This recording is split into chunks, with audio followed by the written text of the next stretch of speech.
Welcome to Her Business, Her Voice, Her Conversation.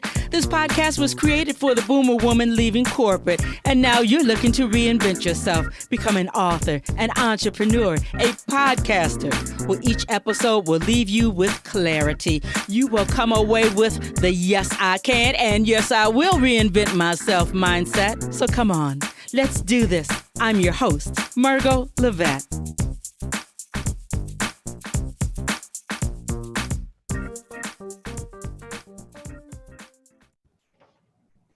Hello, everybody. Welcome back. Another episode of Her Business, Her Voice, Her Conversation. Well, today we are going to talk about marketing. And when you have a guest who has 20 plus years of experience under their belt, then I'm putting you in the hands of someone who is very well qualified. This person is an expert. His expertise is in marketing. We talked about business development, and I was all ears, just all ears. I'm telling you, the founder, creator of Rialto Marketing is the real deal. He can help experts, entrepreneurs build their marketing foundation, and that is so important. Today, help me welcome Tim Fitzpatrick. He is going to help us build using three fundamental principles that we must all pay attention to. So without further ado, lest I ramble, let me bring before everyone, Tim, let's get busy. Let's talk about these fundamental principles that we must have in place. Welcome, sir. Oh, thank you so much for having me, Margo. I appreciate it. I'm super excited to be here. Glad you're here. Glad you're here. As I said, we're looking at a time when people have dismantled their businesses. They are on hold, or they've had to pivot, reinvent. First of all, tell us about marketing. Why should we pay attention? First of all, why is this so important for us to have this in top of mind and lay this foundation? Yep, got it. So let's first start by defining what marketing is, okay? I like to keep things as simple as possible. So to me, marketing is getting someone who has a need or a problem that you can solve to know, like, and trust you. Okay, the job of marketing is to warm potential prospects up to what we do, get them interested to the point where they're ready to buy or take that next step in some way, shape, or form with your company. And so, I'm obviously biased because I'm in marketing, but I am of the opinion that if you are not focused on marketing for your business, you can have the best product or the best service in the world, and it doesn't matter because you're not going to have anybody to sell it to. So I view marketing as an investment. A lot of business owners view marketing as an expense. Mm-hmm. And the challenge with that is, especially with what we're dealing with now with this whole economic downturn that's resulted because of COVID, if you view something as an expense, it is something that you can cut. And so a lot of people in downturns, a lot of business owners, one of the first things they look at doing is cutting marketing. Hey, how many employees can I cut? How much marketing can I cut? And to me, I just think that is a recipe for disaster long term, because if you do not have marketing bringing in customers, how can you expect to do business? Mm-hmm. So I don't know. That's my opinion.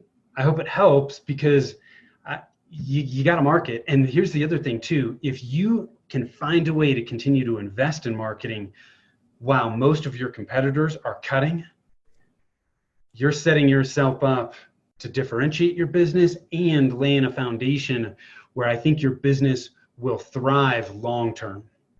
All right. Oh my goodness. I've never heard it put that way and simply that way. So then it makes sense. When it's time to cut, don't go after that marketing budget. When it's time to actually get the plan together, what our next part of this conversation is going to move to three fundamental principles. So Tim, take us into that mind. Is it a mindset that we're going into? Where are we headed with this? I think it is a bit of mindset. I think it's also just getting back to the basics and the fundamentals. So the way I view it is, no matter what you're trying to do, whether you're trying to market your business or it has to do with your operations, or, sports is always a great analogy. If you do not have the fundamentals down, there's no way that you can step up to the plate with the baseball bat and expect to hit a fastball. Okay. The fundamentals in whatever you're doing, they don't change. They've been the same for eternity. Okay. And so the fundamentals, you have to have them in place. If you don't, you cannot see long-term success. Right? I always bring this quote up from Michael Jordan. He said, get the fundamentals down and the level of everything you do will rise. When you've got the fundamentals down, you've got a foundation that you can then build from. And so that's why I view the marketing fundamentals as so, so important. A lot of businesses throw things up against a wall. They try different marketing tactics and they wonder why things aren't working. And inevitably, we can trace those back to one of the marketing fundamentals. Something is missing in the fundamentals that is impacting their ability to see success with some of these things that they're trying. And so that's why I really like to focus on the fundamentals first. Then we can start jumping into what I would say are some of the more tactical things, some of the things that you're doing day in, day out to market your business. But if you start jumping into the day-to-day stuff without getting the fundamentals in place, you're gonna struggle. Things aren't gonna work as well as they should. And you're gonna wonder why I'm spending these marketing dollars and they're not working. So that's why it always comes back to the fundamentals. So what are the fundamentals? I like to call them the marketing strategy trilogy. So there's 3 parts. One is your target market. The second part is your messaging, or what you're going to say. How do you communicate your value to your market? And then you've got to have a system or a plan that you can follow. Okay, so those 3 things. Again, I like to keep things simple. It's very easy to overcomplicate marketing. It's very easy to overcomplicate all kinds of things in our life, right? But if we can boil them down to their most simplest form, usually they're far more effective. So we've got those 3 things. So let's jump into each one of those and kind of peel the layers of the onion back. So with your target market, you've got to know who your ideal clients are. Who do I want to work with? Who do I do the best work for? Who are my most profitable customers that refer me, right? All of those things are good indicators of potential ideal clients for a business. And so you've got to know who you're trying to reach, because if you try to reach everyone, you end up reaching no one, right? It's really hard to try and reach everyone, but when you know who those specific people are that you're trying to reach, it's much easier to find them. So we need to know who our ideal clients are. Most businesses have 1 to 3 different ideal client types. I wouldn't recommend having much more than that, because then I think it becomes really difficult to manage. But when you look at identifying your ideal clients, the best place to start is people that we do great work for, people that we enjoy working with, and then our customers that are the most profitable that refer us business. Those are great places to start. So you can look at your client base and start pulling those people out. And when you pull those people out and you start to look at them, I think you're going to start to see some commonalities within that group. Or typically those groups may separate into 2 or 3 different groups of people, and that's how you can start to identify who your ideal clients are. The other thing that we really like to recommend people do is interview your ideal clients. Gather information from them, right? Because oftentimes we have a hard time communicating our value and how we really help people, and our customers can really hone in on that and communicate that very clearly. So there's a lot of value that can be gained in just sitting down and talking to those people that we think are our ideal clients and asking them, why did you choose us? How did you find us? What do you like about working with us? What do you not like about working with us, or just with people in our industry in general? What words do you use to search to find businesses like ours? All of those types of questions can really pinpoint how they're thinking, what types of problems they're having that they were reaching out to your business to try and solve. Those are all things that we can use to really gain a clear understanding of who our ideal clients are. And, oftentimes as business owners, a lot of us have heard of ideal client personas or buyer avatars or, customer personas. They're all the same thing, and you can make this as difficult or as complicated as you want. It could just be a summary of what those people are like, some demographic information, and getting into some of the psychographics about how they're feeling, where they want to be, what their goals and dreams are, those types of things. It can be a high level summary. It could be a detailed sheet where you're actually highlighting all these things.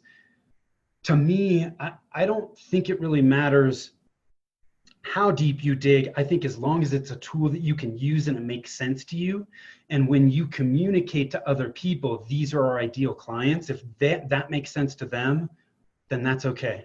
Right? Don't overcomplicate it. If you're having a hard time starting, then start with just a paragraph. Who are my ideal clients? Well, they're people that live in Highlands Ranch, Colorado, that have an annual income of between $100,000 to $150,000 a year, and they have X problem that they want to solve. I mean, it could be as simple as that, right? But you just have to have an idea of who those ideal clients are. So From Tim, there, I just want to break in real quick. The main thing is do that work. Start right there. Don't throw spaghetti against the wall. Don't take on the mindset that I serve everybody, because that's a waste of time and money, correct? It absolutely is. Yes, you hit the nail on the head. You have to know who you're trying to reach. Focus on 1 to 3 ideal client types.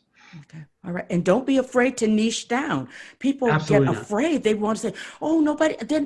But if you're afraid, then you're not really able to do the work. Am I correct? Absolutely. And just because you're niching down and focusing on these ideal client types doesn't mean that you're not going to do business with other types of clients. It just means you're only going to focus your marketing efforts on those 1, 2, or 3 ideal client types. Okay. But it's inevitable. You're going to get a referral, and somebody's going to, even though they may not be an ideal client, you're going to get a referral, and you can choose to whether you want to work with them or not. Right? For example, we tend to work with small businesses and entrepreneurs that are more either local based or like professional services, coaches, consultants, those types of people. We don't really work with e-commerce companies. That's not our thing. We don't understand that market really, really well. And we do our best work for other types of companies. That's okay. Yes. I can refer e-commerce companies to other people, so it's okay. There's plenty of business out there to be done. So I'm not worried about it. And I don't think most business owners should. You need to focus on the people that you can do the best work for, because guess what? The people you do the best work for, that you like working with, 1, it's going to make your business more enjoyable. Mm-hmm. 2, you're going to get a hell of a lot more referrals because you can do great work for those people. When you try to fit a square peg in a round hole, it's not going to be good. You're not going to do good work for those people. You're not going to enjoy doing it. And they're not going to be happy, which means that reflects negatively on your business as well. So don't try to be all things to all people, because you can't. Wow. Thank you for that. So many people. Step 1 trips up so many people. Take us on to step 2, sir. I'm loving what I hear. Yeah, absolutely. So when you start to look at your messaging, okay, your messaging is what is going to create clarity. It's going to create engagement. It's what makes your company memorable and magnetic. Okay, one of the biggest mistakes businesses make when they communicate what they do is they focus on them and how great they are. And the problem is our customers, they don't care about us. They care about what we can do for them. How can we help them get from where they currently are, solve the problem that they have so that they can get to where they want to be. So our messaging needs to focus on how we can help the customer, not about how great we are. So what we use a storytelling framework. to create messaging. And I wish I could tell you I created this. I did not. We follow a framework from a company called Story Brand by Donald Miller. And that storytelling framework focuses on most stories have a main character or a hero. Okay, that character has a problem. They meet a guide who has, by the way, already solved that problem. They've been there, done that. That guide gives the hero a plan that calls the hero to action so that they can avoid failure and reach success. If you look at most movies, frankly, most stories follow that framework. Maybe not to a T, but most of them follow that framework. People love stories because they're easy to understand, they're engaging, right? And so what we want to do with this framework is we want to position your company as the guide, because guides are trusted, they have credibility, authority, and we want to position your customer as the hero. Okay, remember what I said. Our customers are not looking for another hero. So when you talk about yourself, you're positioning yourself as the hero. Our customers want a guide that has already solved the problem they have so that they can get from where they are to where they want to be. So when we use this framework, it gives you a tool so that you can communicate your message clearly and that you communicate a consistent message over and over again. When we talk about marketing, there's what they call the marketing rule of 7, which basically states that it takes at least 7 impressions for your brand, your message to resonate with the prospect or a customer. So if they see your message 7 different times and you're saying 7 different things, you're getting nowhere. They need to see the same thing over and over again. Right? How many times I've experienced this. I'm sure a lot of people have, where, you may have a friend, or you may be in a networking group where you talk to people and you say this over and over again. And somebody says, "Oh, I didn't know you did that." Right? And like, what do you mean you don't know I did that? I've told you that a gazillion times. Right? So it's even people that we know who want to support us. Sometimes it takes a while for that to register and really sink in. And so if we're communicating the same message over and over again, there is a much higher likelihood that at some point that is going to sink in, and they're going to remember us for having that consistent message. And we've got to clearly communicate what problems we solve for the customer, how we help them avoid failure, and what success looks like when they work with us. And that's what this framework helps us do. Tim, this is really exciting stuff. And the question, I didn't want to break in, but no, it's okay. I know of people that one week they're talking about one thing and the next week they're talking about another thing. You being the expert in marketing, isn't that just too confusing and too much for people? Shouldn't we come out with one thing, work it, or should we, how do I phrase this?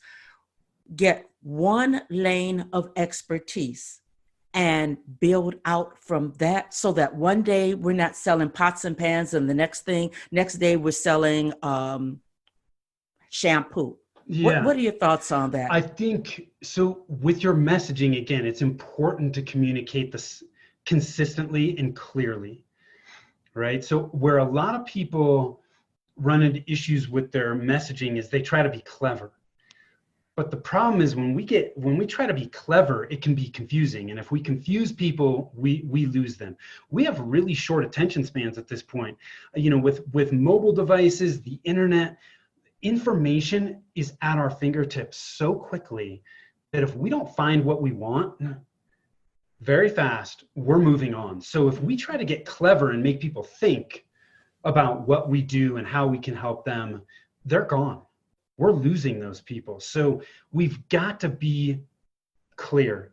Now, your messaging, just because you let's say you work through this process and you've got this framework, you've got your messaging, and you've got this playbook that you can come back to create messaging anytime you need to. That's not to say that it's going to be the same forever, right? Because your business evolves, businesses change. We're seeing that with as businesses deal with COVID. Some businesses, their business model is down. It is gone. They have to completely pivot. That's okay. That happens.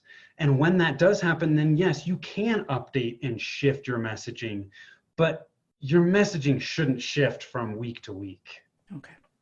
Right? As your business shifts, if your market changes, then yeah, you do need to change that. But if you're still selling the same stuff to the same types of businesses, your messaging doesn't really need to change all that often. It certainly shouldn't change from day to day or week to week. Okay.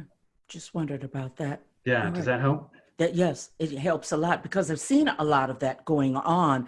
And I'm always thinking, you're just spinning your wheels, you're spinning your tires, because I don't really know what you do at this point. I don't really know what you want from me at this point and how Right. I fit into what you're doing. So It also hurts your credibility, right? Because if one week somebody sees you and you're selling, like you say, pots and pans, and the next week they're hearing from you and you're, whatever, I don't know, you're selling cars, right there. There's like, what are you doing? You're all over the place, and so when people see you communicating consistently throughout time, they're like, oh yeah, that's, whatever, that's the guy that sells pots and pans, or that's the marketing guy. yeah. So, I mean, you do need that consistency over time, I think, to see strong long-term results. This is good stuff. This is absolutely good stuff. So now we know that we have to niche. We have to identify who our ideal customer client is. Then we have to check on to our message. And it seems that Rialto Marketing is the place to go to make sure that that marketing is as tight as it can be, clear, so that nobody's confused about what you're doing. So take us on to that third fundamental step that we have to have in place. Is your plan, right? And the plan helps you identify when and what you're going to execute on from a marketing perspective. Okay, it gives you a framework that you can follow. Again, I'm big into frameworks. I was a math major, so I'm a systems type of person, but frameworks make things easy to understand and easy to execute. And so, with the plan, if you don't have a plan, I'm trying to remember the quote, if you fail to plan, you're planning to fail, right? You got to have some type of plan. And keep in mind, the plan that you start with is not the plan that you're going to end with. You got to have a plan to start, and then you can make course corrections and modifications as you move forward. But without a plan, especially with marketing, it is so easy to get distracted. Because, marketing people are a dime a dozen. We're all over the place. And there's all kinds of marketing channels now. When I first got into business, the internet wasn't, there was websites, but it was mostly offline. Now there's so many different channels. You have, offline stuff, direct mail, networking, speaking, referral partner relationships, but then online, you've got your website and social media and, I've got to create content and, paid advertising. There's so many different things going on. And, this week somebody's saying, oh my God, as a business, you've got to be on TikTok, or you've got to be doing, push notifications through your website and all these other things. And if you don't have a plan, it's very easy to be like, a squirrel, chasing every little thing that you're seeing and become unfocused. Whereas if you have a plan in place, you can see that person saying, you got to be on TikTok, jump on, here's how you do it. You can look at your plan and go, is TikTok on my plan? No. Okay. I can let that go for now. Get rid of the fear of missing out, focus on what's on your plan, right? So I'm going to tell you how I view marketing plans. And again, no surprise, I like to keep it simple. I like to look at marketing plans as a 90-day sprint. Okay. To me, spending, thousands of dollars on this 10, 15, 20 page marketing plan that's in depth is a waste of time, because they confuse most people. They end up going into a desk drawer and nobody ever looks at it again. So the marketing plans we use, it can be on a single page page of paper. There's 6 steps. First thing goes back to your target market, right? So you need to at least have your ideal client summary or summaries of who we're trying to reach. That's your first step. Second thing is you got to have a goal. What goal are you intending to reach with your marketing? This is what I call an outcome-based goal. So, I want to double my business in the next 90 days, or, whatever it may be. I want to sign on 10 new customers in the next 90 days. Okay, it's specific, it's measurable, it's time bound, right? It's within the next 90 days. But you have to have an idea of what you're shooting for.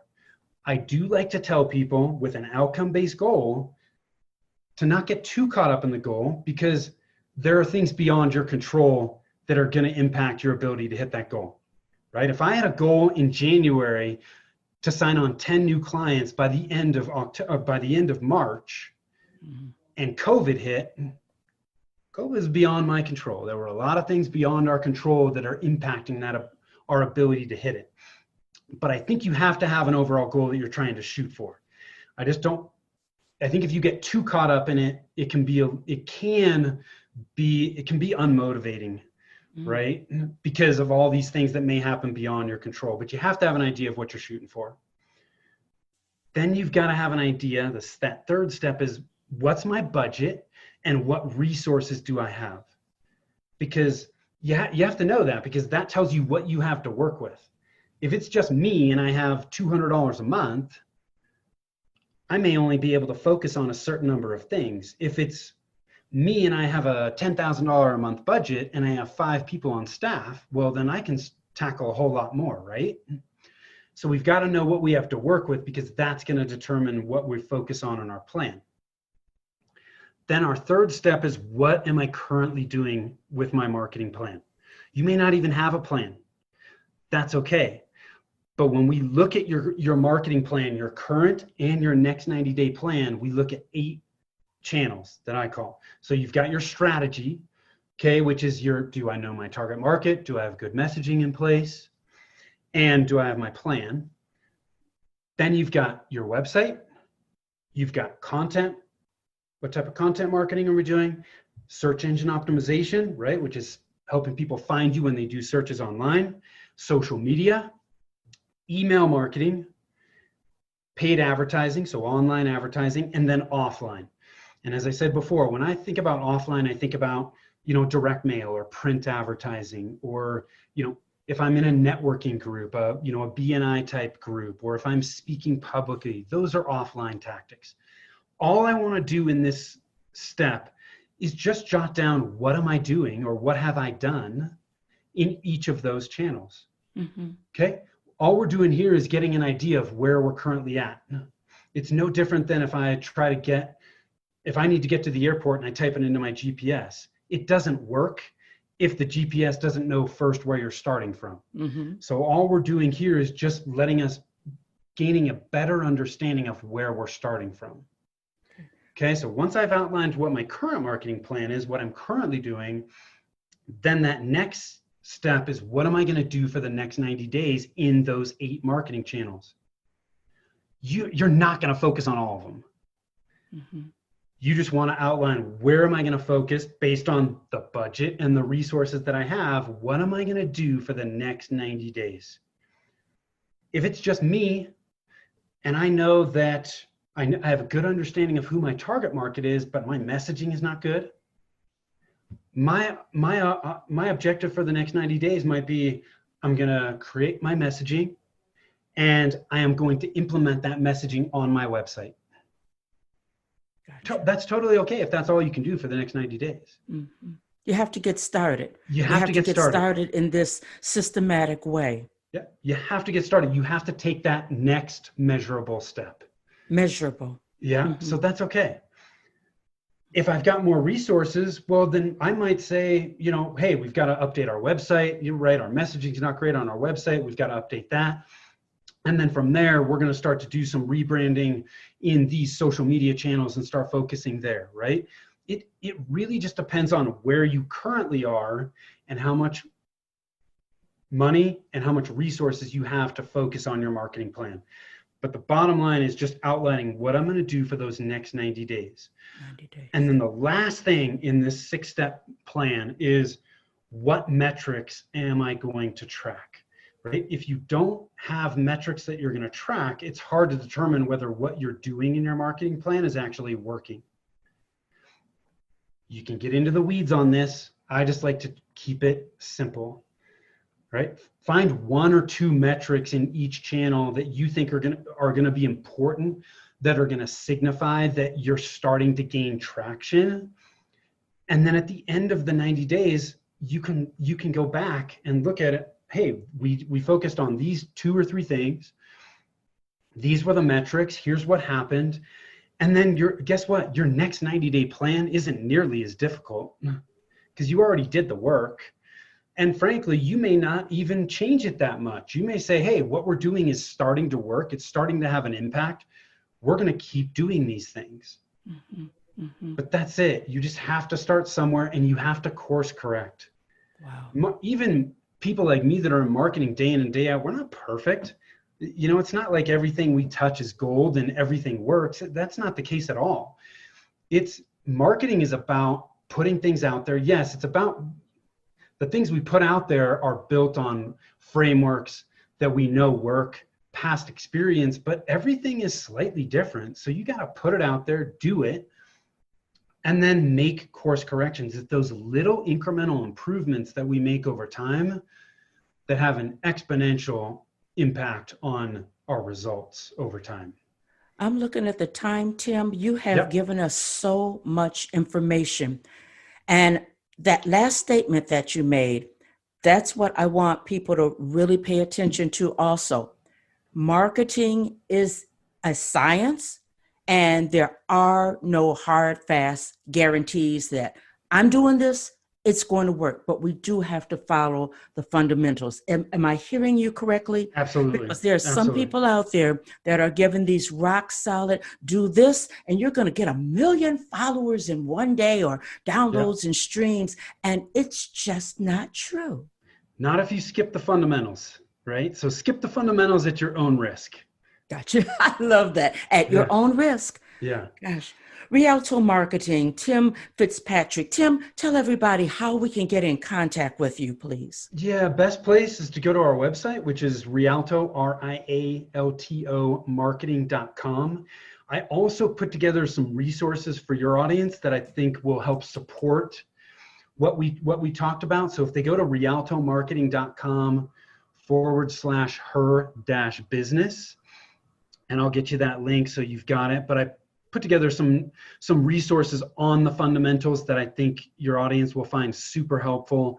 There is an opt-in in there for a cheat sheet on how to avoid the most common website mistakes that I think they may find really valuable. So, they can head there, check out the info, and they can reach out to us there as well. So, wow. Thank you so very much. I'm going to take it a step further. I'm also going to make sure that the students at my podcast academy, that they get this information, because marketing, be you a podcaster, coach, the small businesses that you deal with, we all need this marketing foundation. So, wow. Thank you. You are definitely the man who knows his business. And I can tell that you love marketing. You eat, sleep, and breathe this stuff. And these are the people that we need to be connected with. So thank you for coming. Oh, thank you so much. I really appreciate you for having me, Margo. Take care. Well, you too. And wow.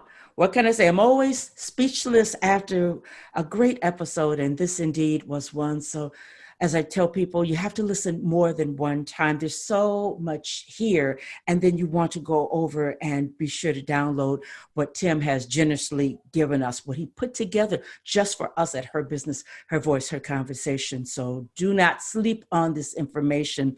I'll be back next week with a brand new episode. Her Business, Her Voice, Her Conversation. In the meantime, take care.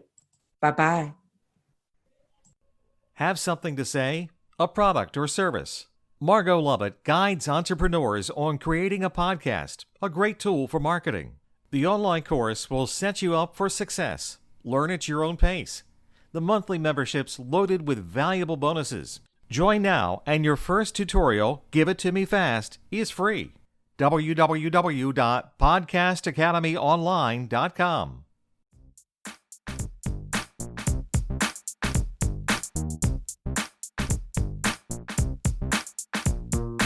I want to thank you for listening to Her Business, Her Voice, Her Conversation. Couple of things that I want you to do. Right now, go to my website, pick up a copy of Her Business, Her Voice, Her Reinvention, how I went from game show hopping to international show host, author, and speaker in 1 year.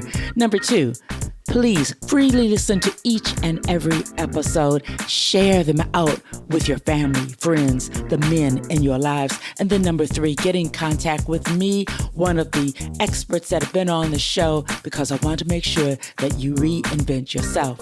I'll be back next week with a brand new episode here on Her Business, Her Voice, Her Conversation.